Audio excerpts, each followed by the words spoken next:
Abaya, crop top, short ou même débardeur, les discussions sur la tenue que doit porter une jeune fille au collège ou au lycée ont repris de plus belle. Focus sur les tenues vestimentaires des écolières qui visiblement posent problème. Le débat a repris dès la rentrée avec l'interdiction de l'abaya dans le milieu scolaire. Je vous annonce, j'ai décidé qu'on ne pourrait plus porter l'abaya à l'école. La décision de Gabriel Attal a récemment été approuvée par le Conseil d'État. Le Conseil d'État a validé l'interdiction de l'abaya à l'école. Alors c'est bien mignon tout ça, mais pour commencer, l'abaya, c'est quoi? Le terme abaya en français, c'est une transcription d'un mot arabe qui se traduit par robe ou manteau. À l'origine, c'est une tenue portée par les femmes bédouines dans le désert pour se protéger de la chaleur, mais il est important de rappeler que sa création est pré-islamique. L'abaya s'est ensuite propagée dans tout le Moyen-Orient et c'est devenu un vêtement culturel particulièrement prisé par les saoudiennes. Et c'est pas pensé uniquement pour les femmes musulmanes. D'ailleurs, au sujet de cette tenue, le Conseil français du culte musulman l'affirme. Dans la tradition musulmane, un vêtement n'est pas un signe religieux, mais cette polémique n'est pas nouvelle au sein de l'éducation nationale et notamment dans les collèges et lycées. Elle renvoie à la question de la visibilité ou de l'invisibilité du corps des filles et des femmes à l'école et dans la société, et ça depuis un petit bout de temps. Les premiers couacs datent des années 60 avec l'apparition de la mini-jupe. Pour aller à l'école, les jeunes filles ne devaient pas être trop maquillées, avoir les cheveux décolorés et encore moins les avoir attachés. On nous interdit les cheveux dans le dos,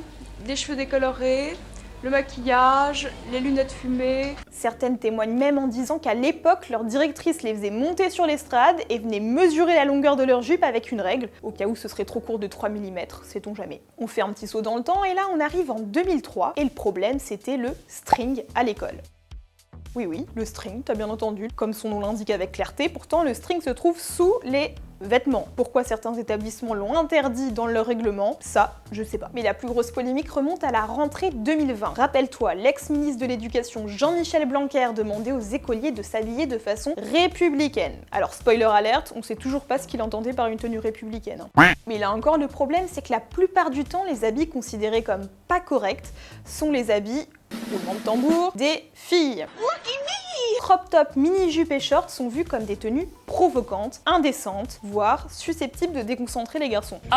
Alors on veut bien entendre qu'à 14 ans, certains ont les hormones en folie, mais faut peut-être pas abuser quand même. Déjà, c'est pas comme ça qu'on apprend aux jeunes à lutter contre le harcèlement des jeunes filles, qui est d'ailleurs un sujet majeur dans l'éducation nationale et majeur dans la vie des lycéens et collégiens. Certains font même un parallèle avec la culture du viol, où l'on dit que c'est pas le violeur qui est coupable, mais la victime qui porte la mini-jupe qui a poussé le violeur à violer. Horrible quoi. Suite à cette polémique, l'IFOP a publié les résultats de son sondage intitulé « Qu'est-ce qu'une tenue correcte pour une fille au lycée ?» Les sondés ont notamment été interrogés sur la pratique du no-bra ou le port des crop tops. Parmi les résultats notables, on apprend par exemple que 55% des sondés se prononcent pour une interdiction des t-shirts laissant apparaître le nombril. Et attendez, tenez-vous bien, 66% des Français interrogés souhaitent également bannir le no-bra des établissements. Et si finalement le problème dans tout ça c'était pas le vêtement mais plutôt l'hypersexualisation du corps des jeunes filles et des femmes en général dans notre société. Aussi bien pour celles qui cherchent à ne pas se faire remarquer que pour celles qui veulent le contraire afin de s'affirmer. En tout cas, si certains sont obsédés par le corps des femmes, nous on est plutôt obsédés par le droit des femmes. Et une chose est sûre, les femmes devraient pouvoir s'habiller comme elles le veulent. Voilà, c'est fini pour aujourd'hui. Dis-nous en commentaire ce que tu veux qu'on aborde dans le prochain épisode. Salut!